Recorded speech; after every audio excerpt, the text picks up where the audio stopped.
Chapter 4. Mr. Badger. They waited patiently for what seemed a very long time, stamping in the snow to keep their feet warm. At last they heard the sound of slow, shuffling footsteps approaching the door from the inside.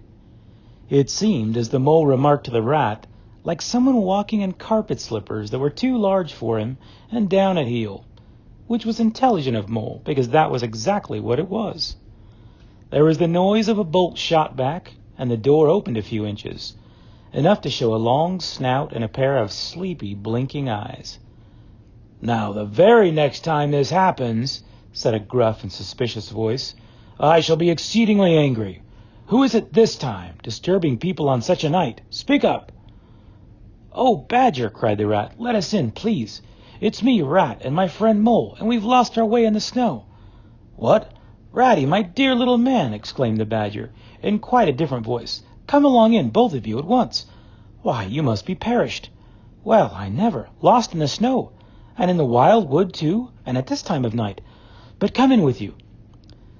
The two animals tumbled over each other in their eagerness to get inside, and heard the door shut behind them with great joy and relief. The Badger, who wore a long dressing gown, and whose slippers were indeed very down at heel, carried a flat candlestick in his paw, and had probably been on his way to bed when their summons sounded. He looked kindly down on them and patted both their heads. "This is not the sort of night for small animals to be out," he said paternally. "I'm afraid you've been up to some of your pranks again, Ratty. But come along, come into the kitchen. There's a first-rate fire there, and supper and everything." He shuffled on in front of them, carrying the light, and they followed him, nudging each other in an anticipating sort of way, down a long, gloomy, and, to tell the truth, decidedly shabby passage, into a sort of a central hall, out of which they could dimly see other long, tunnel-like passages branching, passages mysterious and without apparent end. But there were doors in the hall as well, stout, oaken, comfortable-looking doors. One of these the Badger flung open, and at once they found themselves in all the glow and warmth of a large fire-lit kitchen. The floor was well-worn red brick, and on the wide hearth burnt a fire of logs, between two attractive chimney corners tucked away in the wall, well out of any suspicion of draught. A couple of high-backed settles, facing each other on either side of the fire, gave further sitting accommodations for the sociably disposed. In the middle of the room stood a long table of plain boards placed on trestles, with benches down each side. At one end of it, where an armchair stood pushed back, were spread the remains of the Badger's plain but ample supper. Rows of spotless plates winked from the shelves of the dresser at the far end of the room, and from the rafters overhead hung hams, bundles of dried herbs, nets of onions, and baskets of eggs. It seemed a place where heroes could fitly feast after victory, where weary harvesters could line up in scores along the table and keep their harvest home with mirth and song, or where two or three friends of simple tastes could sit about as they pleased and eat and smoke and talk in comfort and contentment. The ruddy brick floor smiled up at the smoky ceiling. The oaken settles, shiny with long wear, exchanged cheerful glances with each other.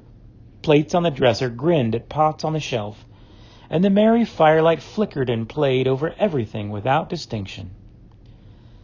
The kindly Badger thrust them down on a settle to toast themselves at the fire, and bade them remove their wet coats and boots. Then he fetched them dressing gowns and slippers, and himself bathed the mole's shin with warm water and mended the cut with sticking plaster, till the whole thing was just as good as new, if not better. In the embracing light and warmth, warm and dry at last, with weary legs propped up in front of them, and a suggestive clink of plates being arranged on the table behind, it seemed to the storm-driven animals, now in safe anchorage, that the cold and trackless wild wood just left outside was miles and miles away, and all that they had suffered in it a half-forgotten dream. When at last they were thoroughly toasted, the Badger summoned them to the table, where he had been busy laying a repast. They had felt pretty hungry before, but when they actually saw at last the supper that was spread for them, Really, it seemed only a question of what they should attack first, where all was so attractive, and whether the other things would obligingly wait for them till they had time to give them attention. Conversation was impossible for a long time, and when it was slowly resumed, it was that regrettable sort of conversation that results from talking with your mouth full. The badger did not mind that sort of thing at all, nor did he take any notice of elbows on the table or everybody speaking at once. As he did not go into society himself, he had got an idea that these things belonged to the things that didn't really matter. We know, of course, that he was wrong, and took too narrow a view, because they do matter very much, though it would take too long to explain why. He sat in his armchair at the head of the table, and nodded gravely at intervals as the animals told their story, and he did not seem surprised or shocked at anything, and he never said, "I told you so," or "just what I always said," or remarked that they ought to have done so-and-so, or ought not to have done something else. The mole began to feel very friendly towards him. When supper was really finished at last, and each animal felt that his skin was now as tight as was decently safe, and that by this time he didn't care a hang for anybody or anything, they gathered round the glowing embers of the great wood fire, and thought how jolly it was to be sitting up so late, and so independent and so full. And after they had chatted for a time about things in general, the badger said heartily, "Now then, tell us the news from your part of the world. How's old Toad going on?" "Oh, from bad to worse," said the rat gravely, while the mole, cocked up on a settle and basking in the firelight, his heels higher than his head, tried to look properly mournful. "Another smash-up only last week, and a bad one. You see, he will insist on driving himself, and he's hopelessly incapable. If he'd only employ a decent, steady, well-trained animal, pay him good wages, and leave everything to him, he'd get on all right. But no, he's convinced he's a heaven-born driver, and nobody can teach him anything. And all the rest follows." "How many has he had?" inquired the badger gloomily. "Smashes or machines?" asked the rat. "Oh, well, after all, it's the same thing with Toad. This is the 7th. As for the others, you know that coach house of his? Well, it's piled up, literally piled up to the roof, with fragments of motor cars, none of them bigger than your hat. That accounts for the other 6, so far as they can be accounted for." "He's been in hospital 3 times, put in the mole. "And as for the fines he's had to pay, it's simply awful to think of." "Yes, and that's part of the trouble," continued the rat. "Toad's rich, we all know, but he's not a millionaire. And he's a hopelessly bad driver, and quite regardless of law and order. Killed or ruined. It's got to be one of the 2 things sooner or later. Badger, we're his friends. Oughtn't we to do something?" The badger went through a bit of hard thinking. "Now look here," he said at last, rather severely. "Of course you know I can't do anything now." His 2 friends assented, quite understanding his point. No animal, according to the rules of animal etiquette, is ever expected to do anything strenuous or heroic or even moderately active during the off-season of winter. All are sleepy. Some actually sleep. All are weather-bound, more or less. And all are resting from arduous days and nights, during which every muscle in them has been severely tested, and every energy kept at full stretch. "Very well, then," continued the badger. "But when once the year has really turned, and the nights are shorter, and halfway through them one rouses and feels fidgety and wanting to be up and doing by sunrise, if not before, you know." Both animals nodded gravely. They knew. "Well, then," went on the badger, "we, that is you and me and our friend the mole here, we'll take Toad seriously in hand. We'll stand no nonsense whatever. We'll bring him back to reason, by force if need be. We'll make him be a sensible Toad. Well, you're asleep, rat." "Not me," said the rat, waking up with a jerk. "He's been asleep 2 or 3 times since supper," said the mole, laughing. He himself was feeling quite wakeful and even lively, though he didn't know why. The reason was, of course, that he being naturally an underground animal by birth and breeding, the situation of Badger's house exactly suited him and made him feel at home, while the rat, who slept every night in a bedroom the windows of which opened on a breezy river, naturally felt the atmosphere still and oppressive. "Well, it's time we were all in bed," said the badger, getting up and fetching flat candlesticks. "Come along, you 2, and I'll show you your quarters. and take your time tomorrow morning. Breakfast at any hour you please." He conducted the two animals to a long room that seemed half bedchamber and half loft. The badger's winter stores, which indeed were visible everywhere, took up half the room. Piles of apples, turnips, and potatoes, baskets full of nuts, and jars of honey. But the two little white beds on the remainder of the floor looked soft and inviting, and the linen on them, though coarse, was clean and smelt beautifully of lavender. And the mole and the water rat, shaking off their garments in some 30 seconds, tumbled in between the sheets in great joy and contentment. In accordance with the kindly badger's injunctions, the two tired animals came down to breakfast very late next morning, and found a bright fire burning in the kitchen, and two young hedgehogs sitting on a bench at the table, eating oatmeal porridge out of wooden bowls. The hedgehogs dropped their spoons, rose to their feet, and ducked their heads respectfully as the two entered. "There, sit down," said the rat pleasantly, "and go on with your porridge. Where have you youngsters come from? Lost your way in the snow, I suppose?" "Yes, please, sir," said the elder of the two hedgehogs respectfully. "Me and little Billy here, we was trying to find our way to school. Mother would have us go, was the weather ever so. And of course we lost ourselves, sir, and Billy he got frightened and took and cried, being young and faint-hearted. And at last we happened up against Mr. Badger's back door, and made so bold as to knock, sir. Poor Mr. Badger, he's a kind-hearted gentleman, as everyone knows." "I understand," said the rat, cutting himself some rashers from a side of bacon, while the mole dropped some eggs into a saucepan. "And what's the weather like outside? You needn't serve me quite so much," he added. "Oh, terrible bad, sir, terrible deep the snow is," said the hedgehog. "No getting out for the likes of you gentlemen today." "Where's Mr. Badger?" inquired the mole, as he warmed the coffee-pot before the fire. "The master's gone into his study, sir," replied the hedgehog, "and he said as how he was going to be particular busy this morning, and on no account was he to be disturbed." This explanation, of course, was thoroughly understood by everyone present. The fact is, as already set forth, when you live a life of intense activity for 6 months in the year, and of comparative or actual somnolence for the other 6, during the latter period you cannot be continually pleading sleepiness when there are people about or things to be done. The excuse gets monotonous. The animals well knew that Badger, having eaten a hearty breakfast, had retired to his study, and settled himself in an armchair with his legs up on another, and a red cotton handkerchief over his face, and was being busy in the usual way at this time of the year. The front doorbell clanged loudly, and the rat, who was very greasy with buttered toast, sent Billy, the smaller hedgehog, to see who it might be. There was a sound of much stamping in the hall, and presently Billy returned in front of the otter, who threw himself on the rat with an embrace and a shout of affectionate greeting. "Get off," spluttered the rat, with his mouth full. "Thought I should find you here all right," said the otter cheerfully. "They were all in a great state of alarm along riverbank when I arrived this morning. Rat never been home all night, nor mole either. Something dreadful must have happened, they said. And the snow had covered up all your tracks, of course. But I knew that when people were in any fix, they mostly went to Badger, or else Badger got to know of it somehow. So I came straight off here, through the wild wood and the snow. My, it was fine, coming through the snow as the red sun was rising and showing against the black tree trunks. As you went along in the stillness, every now and then masses of snow slid off the branches suddenly with a flop, making you jump and run for cover. Snow castles and snow caverns had sprung up out of nowhere in the night.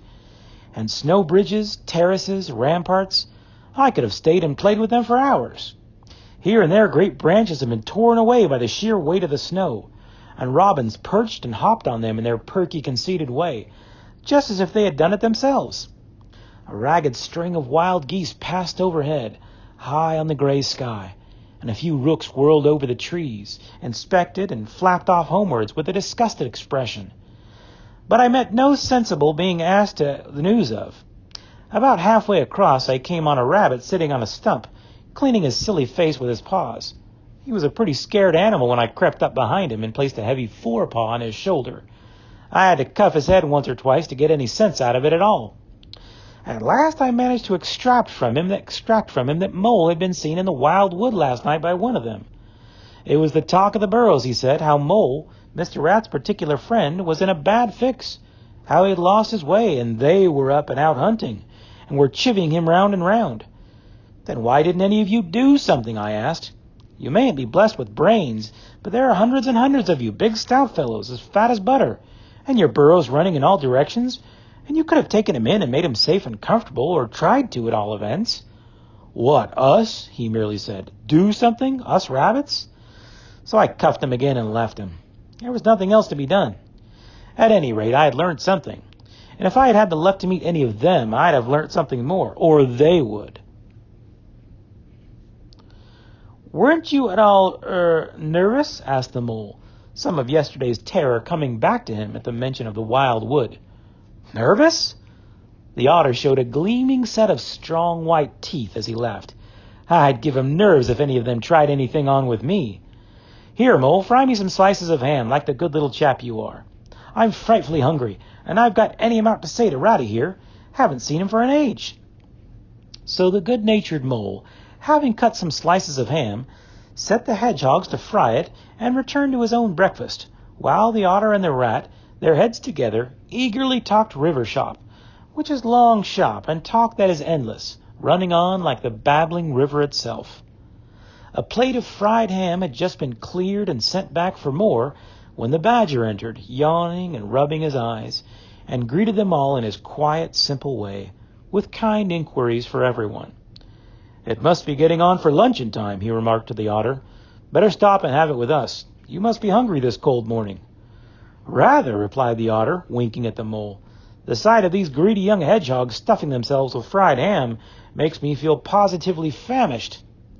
The hedgehogs, who were just beginning to feel hungry again after their porridge, and after working so hard at their frying, looked timidly up at Mr. Badger, but were too shy to say anything. Here, you two youngsters, be off home to your mother, said the badger kindly. I'll send someone with you to show you the way. You won't want any dinner today, I'll be bound. He gave them 6 pence apiece and a pat on the head, and they went off with much respectful swinging of caps and touching of forelocks. Presently they all sat down to luncheon together. The mole found himself placed next to Mr. Badger, and, as the other two were still deep in river gossip from which nothing could divert them, he took the opportunity to tell Badger how comfortable and homelike it all felt to him. Once well underground, he said, you know exactly where you are. Nothing can happen to you, and nothing can get at you. You're entirely your own master, and you don't have to consult anybody or mind what they say. Things go on all the same overhead, and you let 'em and don't bother about 'em. When you want to, up you go, and there the things are waiting for you. The badger simply beamed on him. That's exactly what I say, he replied. There's no security or peace and tranquility except underground. And then, if your ideas get larger and you want to expand, why, a dig and a scrape, and there you are. If you feel your house is a bit too big, you stop up a hole or two, and there you are again. No builders, no tradesmen, no remarks passed on you by fellows looking over your wall, and above all, no weather. Look at Rat now. A couple of feet of flood water, and he's got to move into hired lodgings. Uncomfortable, inconveniently situated, and horribly expensive. Take Toad. I say nothing against Toad Hall. Quite the best house in these parts, as a house. But supposing a fire breaks out, where's Toad? Supposing tiles are blown off, or walls sink or crack, or windows get broken, where's Toad? Supposing the rooms are drafty, I hate a draft myself, where's Toad? No, up and out of doors is good enough to roam about and get one's living in. But underground to come back to at last, that's my idea of home. The mole assented heartily, and the badger in consequence got very friendly with him. When lunch is over, he said, I'll take you all round this little place of mine. I can see you'll appreciate it. You understand what domestic architecture ought to be, you do. After luncheon, accordingly, when the other two had settled themselves into the chimney corner and had started a heated argument on the subject of eels, the badger lighted a lantern and bade the mole follow him. Crossing the hall, they passed down one of the principal tunnels, and the wavering light of the lantern gave glimpses on either side of rooms, both large and small, some mere cupboards, others nearly as broad and imposing as Toad's dining hall. A narrow passage at right angles led them into another corridor, and here the same thing was repeated. The mole was staggered at the size, the extent, the ramifications of it all, at the length of the dim passages, the solid vaultings of the crammed store chambers, the masonry everywhere, the pillars, the arches, the pavements. "How on earth, Badger," he said at last, "did you ever find time and strength to do all this? It's astonishing." "It would be astonishing indeed," said the Badger simply, "if I had done it. But as a matter of fact, I did none of it. Only cleaned out the passages and chambers as far as I had need of them. There's lots more of it all round about. I see you don't understand, and I must explain it to you. Well, very long ago, on the spot where the wild wood waves now, before ever it had planted itself and grown up to what it now is, there was a city of people, you know. Here where we are standing, they lived, and walked, and talked, and slept, and carried on their business. Here they stabled their horses and feasted. From here they rode out to fight or drove out to trade. They were a powerful people and rich and great builders. They built to last, for they thought their city would last forever. But what has become of them all?" asked the Mole. "Who can tell?" said the Badger. "People come.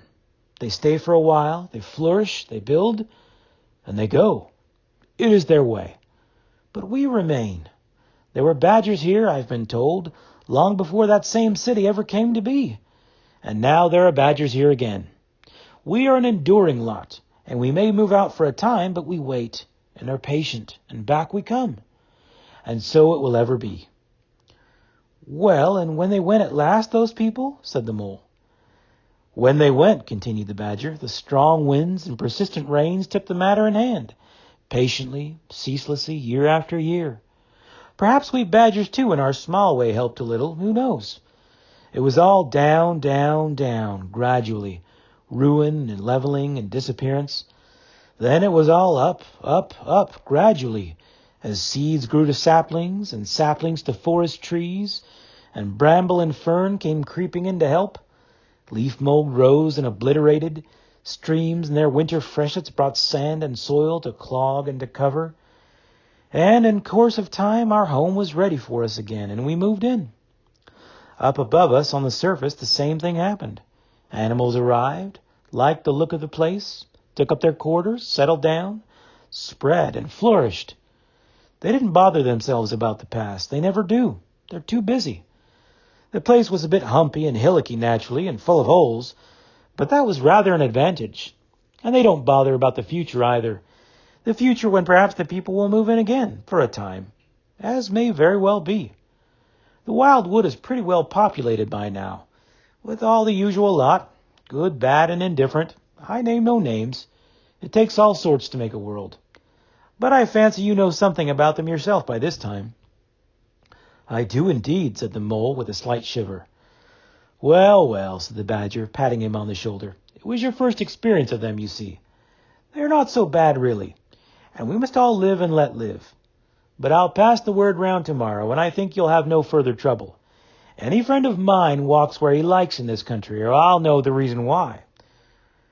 When they got back to the kitchen again, they found the Rat walking up and down, very restless. The underground atmosphere was oppressing him and getting on his nerves, and he seemed really to be afraid that the river would run away if he wasn't there to look after it.